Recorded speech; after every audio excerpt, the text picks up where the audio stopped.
have to win. And they have to decide, not us, what they're comfortable with. We would have had half the federal government we have now. So I thought I did the thing a leader should do. These two gentlemen were the dedicated civil servants trying to do their jobs, and they were blocked from doing that. We're going to make sure that never happens again.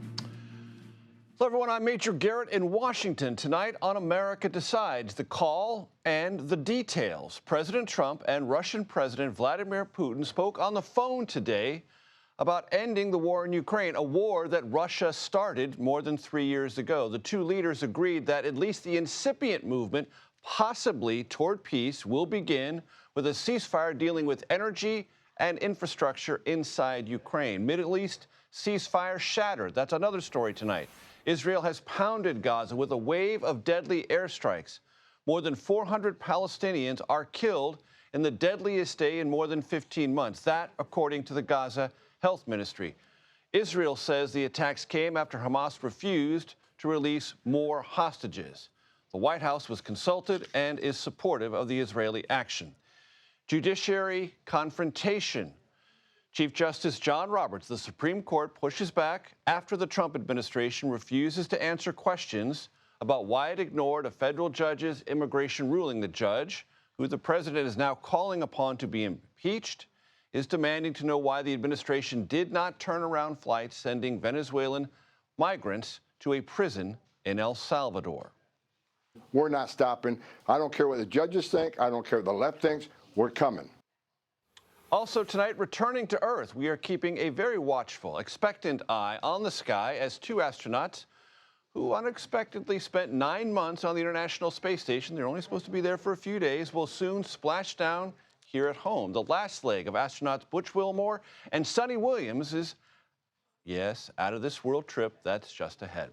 We're going to start tonight with Ed O'Keefe at the White House. Ed, great to see you.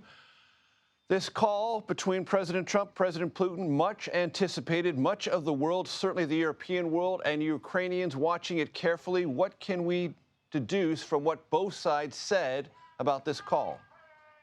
And President Trump didn't get entirely what he was looking for, which was a 30-day ceasefire, complete one on both sides. The Russians have agreed to what's called an energy and infrastructure ceasefire, which means they essentially won't hit power plants and perhaps other facilities.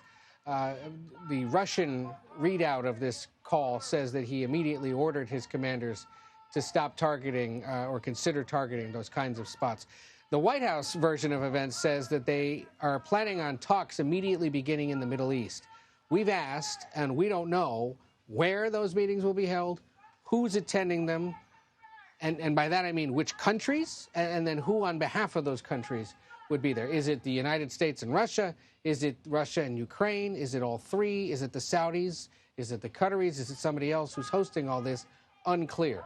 They also discussed the Middle East and the situation that played out last night over the skies of Israel and Gaza, and called on Iran to stop backing militias that are causing violence in the Red Sea, which, of course, is another big focus of the White House in recent days with the attacks on the Houthis based out of Yemen. So it appears to have been a successful call that covered a wide range of things, but ultimately did not result in Russia accepting the ceasefire deal that the White House had been hoping for the better part of a week now that they would do.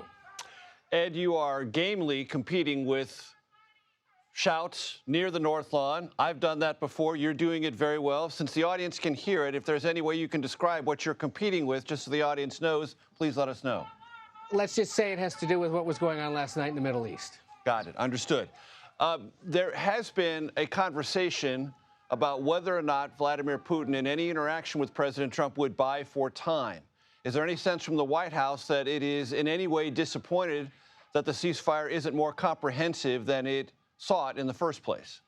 Well, if they are, in their view, it was a successful call in that it happened, it lasted more than an hour. They got him to at least agree to the energy ceasefire, and they agreed to keep talking. But the biggest issue here of concern, not only for the Trump administration, but conceivably for the Europeans and certainly for the Ukrainians, is that the Russians were very clear.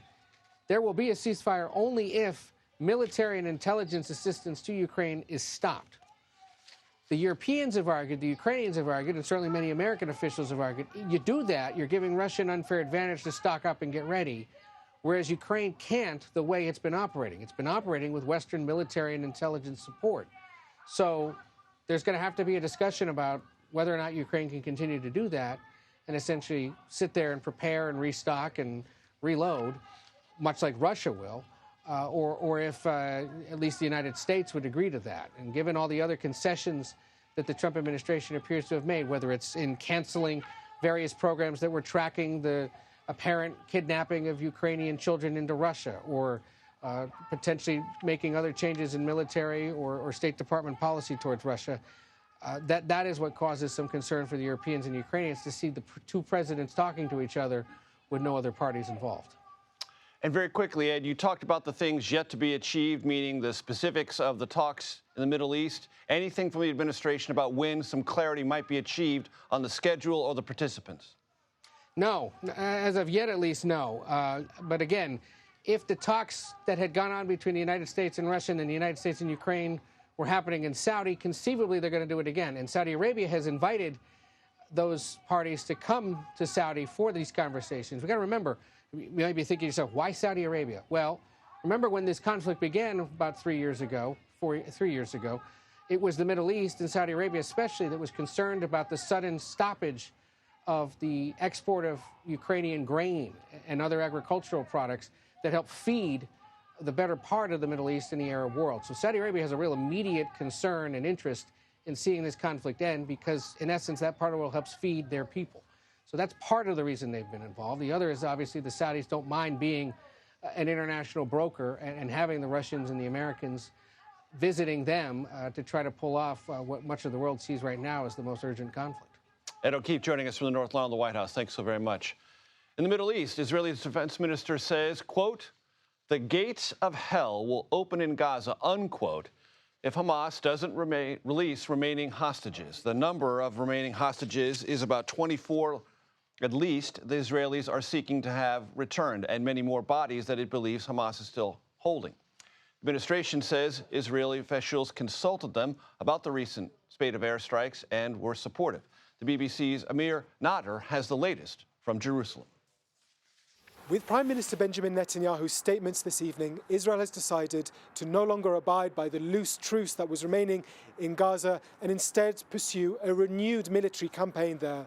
The Prime Minister struck a belligerent tone, saying that military pressure is a necessary condition for releasing the hostages.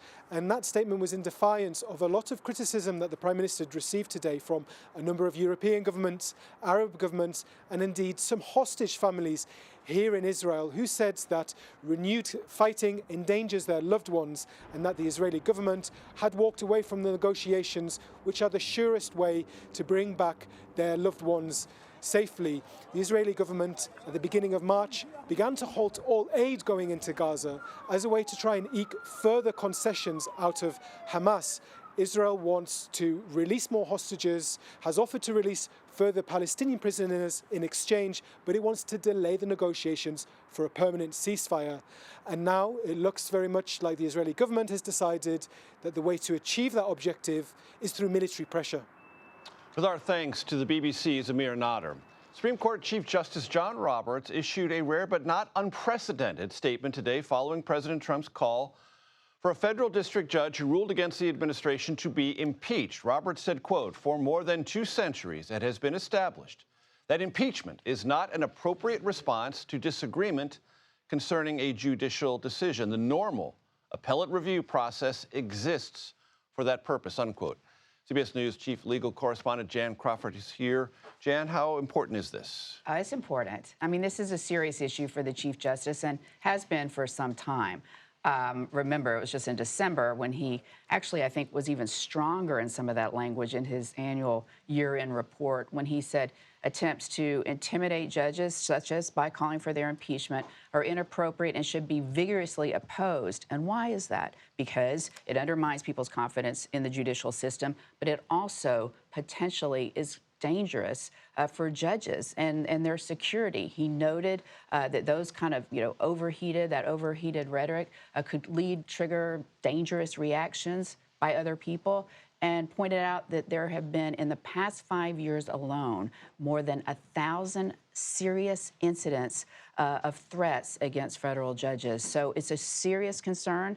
The Chief Justice has long been a defender of judicial independence, but the timing of this today, when President Trump put that on Truth Social, that he thought Jeb Boasberg, who's overseeing that case about deporting the Venezuelan migrants, should be impeached. The chief then came out not too long after that with his statement saying calls for impeachment, as you pointed out, are inappropriate and follow the appeals process. There is, if you disagree with the federal judge. There is a fundamental push and pull here that's gone on between administrations and district court judges saying, wait a minute, how can a district court judge issue a nationwide injunction? Yeah, that's a big issue, too. It's a big issue.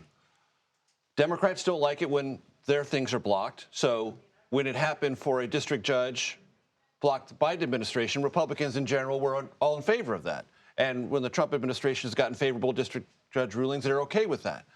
So it is selective a little bit. But not on the court. But not on the court, yeah, but not from the court's perspective. Clarence Thomas, the most conservative justice probably today, reviled by many in the left, subject to calls for impeachment himself by Democrats, not even a year or two ago, was always the one writing, even in the Biden administration, that those kind of actions by one federal judge to block nationwide a president's policy are inappropriate, and the court should take a look at it.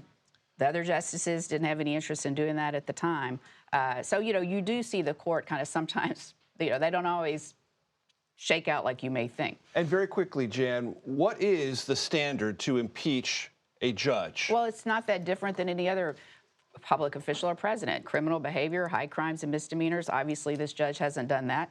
He, is in a dispute right now with the Trump administration over whether or not its action and not turning the planes around and taking planes outside the country. And asking some pretty specific questions about what did you know when, why did you think a verbal order wasn't as meaningful as a written order? Correct. And then, did they violate the order? I think it's important to point out, though, the Trump administration, up until this point, is not defying judicial orders. I mean, what we saw and what we've seen in this case and others is that they're trying to make the point. We follow the order. This is what the order means, but this is how we interpreted the order. So they're still trying to argue they're following these judicial orders, not defying court orders. And that's a really important point to make, too. Always a pleasure to have you at the table, Jan Crawford. Thanks. Thanks so very much. Despite that rare statement from Chief Justice John Roberts, the Trump administration is, as Jan just indicated, not only standing by its deportation fights, but the legal justification behind them. How all of this might be impacting communities across the country. We'll next speak with a local official from Doral, Florida, who's also a former immigration attorney, for insight into those questions.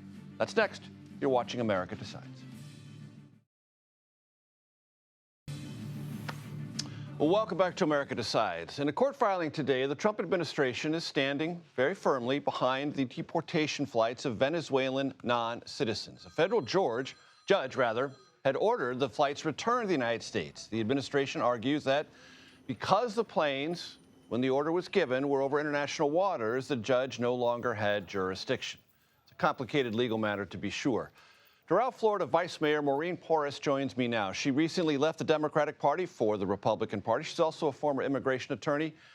Maureen, we'll get to the party switch in a minute. Two questions. How do you evaluate the administration's immigration efforts overall, based on your experience as an immigration attorney, and what effect, if anything, do you fear it might have on the economy of your city? Well, generally, right now what we're seeing is a strong focus on enforcement. I know that the president campaigned on saying that he was going to be conducting mass deportations. It's something that we are seeing right now. Obviously, it was disheartening for us to hear about the termination of the temporary protected status for Venezuelan recipients, which are a lot of our residents here in the city of Doral.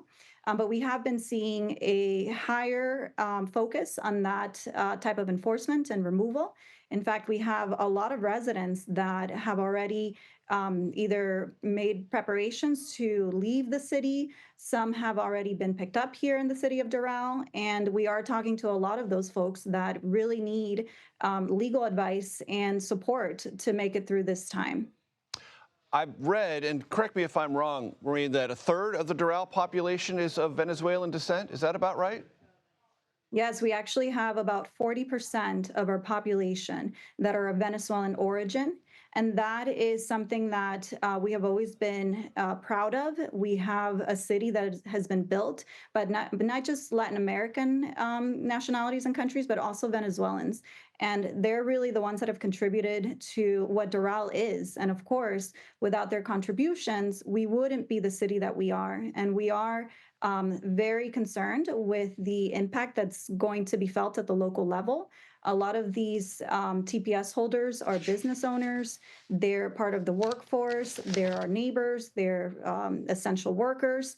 And so seeing these folks in this predicament and seeing how a lot of them are really concerned and panicked, it really is disheartening. And as a city, we have already taken a position of support for law-abiding members of this community, of the Venezuelan community.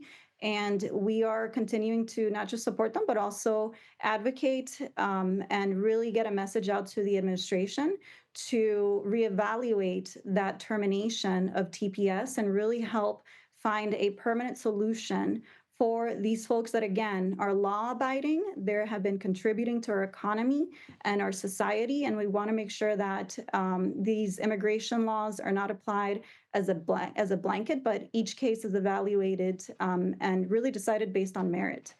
Maureen, has this issue and the application of enforcement, aggressive enforcement from the Trump administration in any way shaken your recent party switch from Democrat to Republican?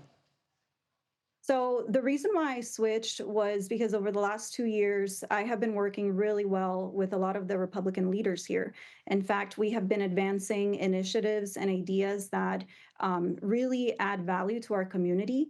And this is a city that where I was the only elected Democrat in this entire northwest area of Miami-Dade County. And so my work with some of these Republican leaders who have always really supported me really continues. And I am joining the other Republican leaders here in South Florida, including congressional leaders, that have been sending letters and also, again, sending a message to the administration to reevaluate some of this immigration enforcement and these immigration changes to help keep our communities intact, to help keep families together, and to really recognize the impact that it's going to have here in our local community. And Maureen, there's a kind of a shorthand that the administration uses on social media to suggest that most of the Venezuelans here are criminals, law breakers, either there or here. What I hear you saying is that's not even remotely the case with the community that you are most familiar with. No, absolutely not. And in fact, I think that's part of the education that we need to provide to our administration and our leadership. I really do think that what's happening now with the immigration system is an overcorrection to an issue that does exist. I think the majority of Americans and even the majority of immigrants do agree that we need to protect our borders, that we need to be removing people that are criminals, that are breaking our laws, that are not contributing positively to society. But this is not the way. I think that there needs to be, again, a reevaluation on how these laws are being applied. I think that we have a lot of members, immigrants that have positively changed our community. And again, we're really urging the administration to speak with us and to really take a look at the members of our community and to really evaluate each case on a case-by-case basis. Doral, Florida Vice Mayor Maureen Porras, thank you very much. I appreciate it. Thank you. To Texas now, where authorities have arrested a midwife for allegedly providing illegal abortions. This is the first time someone has faced criminal charges under the state's near total abortion ban. Texas Attorney General Ken Paxton claims Maria Rojas and her employee practiced medicine without a license. Rojas ran multiple clinics near Houston. She faces up to 30 years in prison if convicted. They investigated Hunter Biden. Now 2 IRS whistleblowers are getting a promotion inside the Treasury Department. We'll have more on that next, right here on America Decides. Welcome back to America Decides. Thank you for staying with us. 2 IRS whistleblowers who investigated Hunter Biden are moving up at the Justice Department. The 2 men accused the Justice Department of providing former President Biden's son, Hunter, with special treatment during an investigation of potential illegalities regarding taxes. Today, Treasury Secretary Scott Bessent said they will, quote, now investigate wrongdoing that's going on at the IRS. CBS News investigative producer Michael Kaplan joins me now. Michael, great to have you here. Great to be here, Major. Who are these gentlemen? And CBS knows a few things about them. We've talked to them. Yes, these are 2 IRS whistleblowers, IRS special agents, Gary Shapley and Joseph Ziegler. And dating back to the first Trump administration, they began investigating Hunter Biden's tax affairs.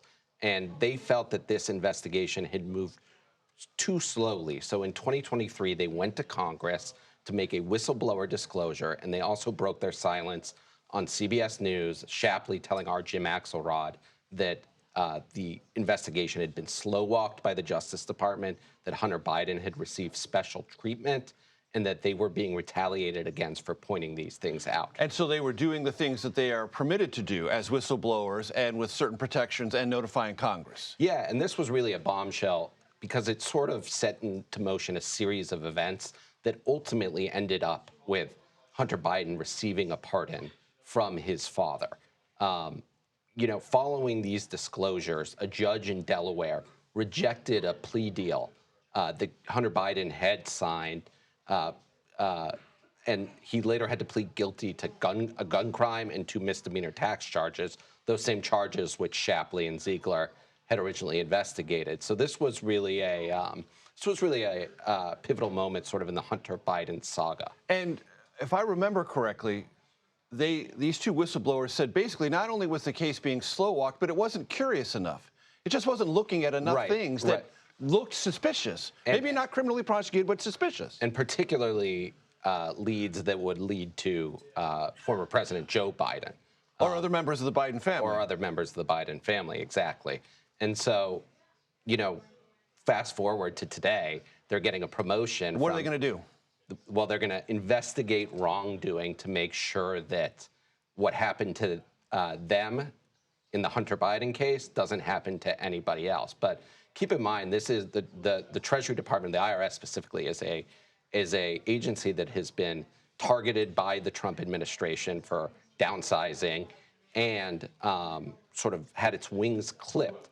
At the same time, they got this job in part because Senator Chuck Grassley wrote a letter. Republican from Iowa. Wrote a letter to Treasury Secretary Scott Bessent saying, and I just want to read it, reinstating these 2 individuals will send a clear signal pointing out wrongdoing is an honorable thing to do. Now, he sent this letter at the same time President Trump was firing the inspector generals of, some 20 different agencies and other independent watchdogs around the country. So this is, it's an interesting dichotomy. Watchdogging what and whom is a question in Washington right now. Michael Kaplan, thank you very much. Thanks. Senate Minority Leader Chuck Schumer works to get Democrats back on his side, this after supporting, as you heard last week, the Republican-drafted government funding bill that averted a shutdown. Is Schumer's damage control working? Well, our reporter panel will join us next to talk about that and much more right here on America Decides. Welcome back. Since we mentioned this at the top, just an update. The process of Butch Wilmore and Sonny Williams, the astronauts coming back to Earth, is going just fine, technically and otherwise. We expect that splashdown within the hour. We'll talk a bit about that more in just a few moments. But before that, police were called to the Washington headquarters of the United States Institute of Peace yesterday after its employees accused DOJ, that's the Department of Government Efficiency staffers, of breaking into the building. Now, employees for the nonprofit claim DOJ did not have any authority to enter their headquarters because the institute is not part of the executive branch. But DOJ says the police were only called because the former president of the institute was trying to block his replacement from entering. He and most of the institute's other board members were terminated under an executive order signed by President Trump last month. We'll keep an eye on that, I guarantee you. Now, despite criticism from within his own party, and there's been plenty of it, Senate Minority Leader Chuck Schumer is defending his decision late last week to reverse course and vote for Republican legislation that averted a government shutdown. Let's take a listen.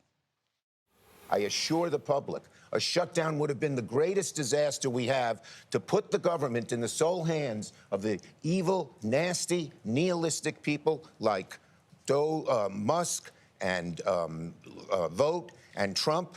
Would have been the greatest. We would have had half the federal government we have now. So I thought I did the thing a leader should do.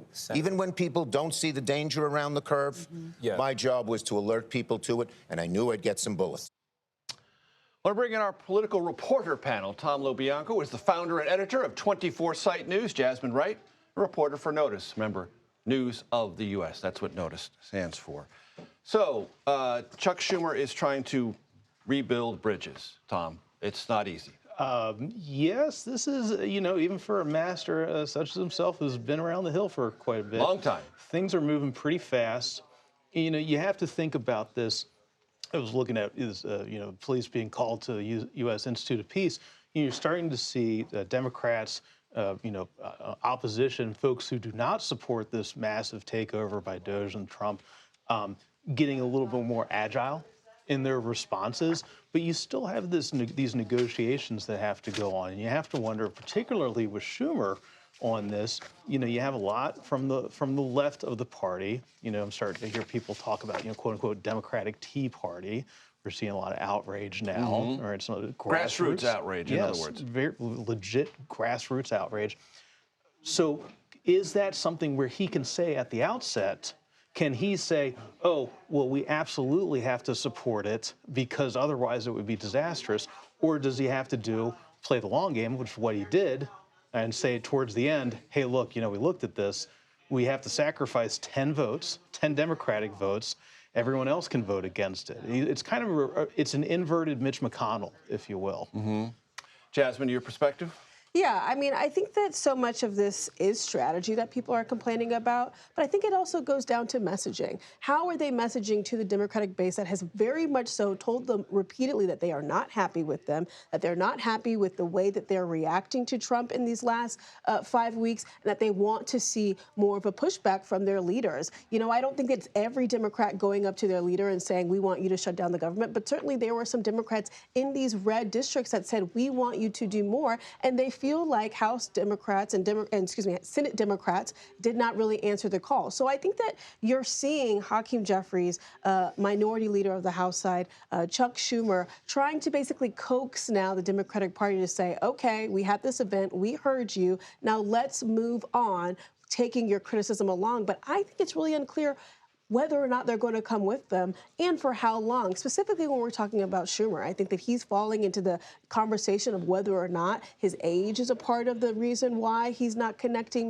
maybe to part of the Democratic Is he generationally out of touch? Yes, is he generationally out of touch, which I think a lot of older Democrats have been susceptible to. And so I think that, they are both trying to turn the page from this moment, but I don't know if they're going to be able to, just because of how mad people are, not even because the government didn't shut down, but because of the response from Democrats. Tom, it's interesting when Chuck Schumer was on CBS Mornings today, he was basically saying something that Elon Musk didn't say, but reporters from Wired came on this show last week and said, quietly, he's letting everyone know, I'd love a shutdown because I think I can go faster than I can currently go right now.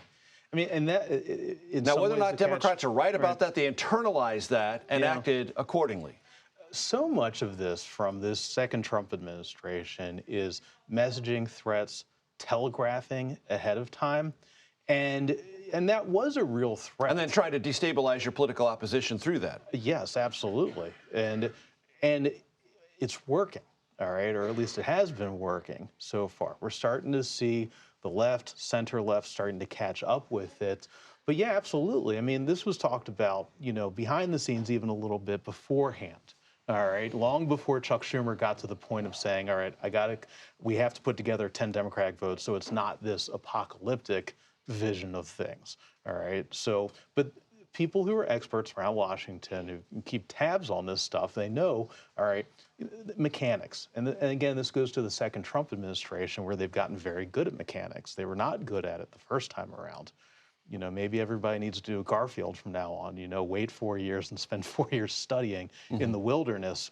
But the speed with which they're doing the mechanics has made this a bigger problem for the Democrats, for how they respond. And Jasmine, everything in Washington moves to the next battlefront after something like this. Sure. Democrats are upset, they're yelling at each other, but they also know there's another thing coming, which is this larger national conversation about extending the Trump tax cuts, perhaps adding more. How do you finance that? How much of that lands on Medicare, Medicaid?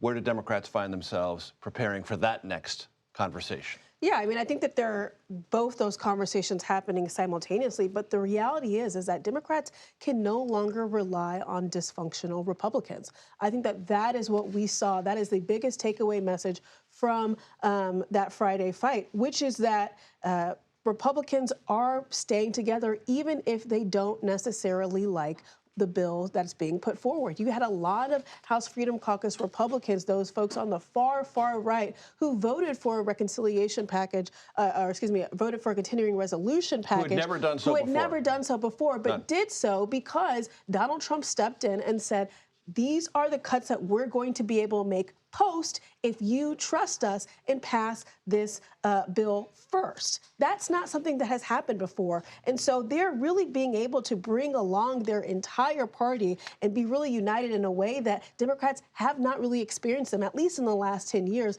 And so, you know, at the same time as they're having these major party conversations about who are we and what do we stand for and how do we message that to our voters, they're also, as you said, going to have to deal with the mechanics, and they're very different this time around. And Tom, Chris Murphy was on The Daily Show with Jon Stewart last night, and he said Democrats have to take more risks in politics in order to tell the base and the activists that we're willing to risk ourselves if we're going to ask you to go to the streets and protest or do whatever.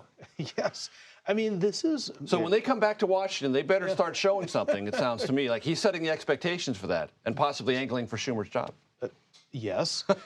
He has... Oh, Lord. Say the quiet part out loud. Senator Murphy staff, call me anytime. Well, Ben is running for governor, so we know that. So you take him out of the mix. You know, look, my colleague over at 24 site, Michael Cohen, the pollster, not the Trump lawyer, former Trump lawyer, wrote a very good piece related to this about Gavin Newsom bringing on Bannon, bringing on Charlie Kirk. And you've actually seen Chris Murphy doing this a lot, too, migrating to places like Substack, Blue Sky, you know, these new... To find other venues to message. Exactly. And you've had a lot of... You've had so many people after the election, you know, after all the postmortems and everything, okay, after you get past that, it's like, okay, but how do we reach voters? Right. What's next? And Murphy has been very good at that. I mean, remember, not that long ago, it feels like a decade ago, but it's only a couple of years ago that Murphy helped pass gun legislation in Congress in the year 2022. Right. Like now, like actual legislation. Someone to keep an eye on. Exactly. Yes. Tom LoBianco, Jasmine Wright, thank you so very much. I appreciate it. That does it for today. I'll be back with another edition of America Decides tomorrow at 5 p.m. Eastern. The Daily Report starts right now.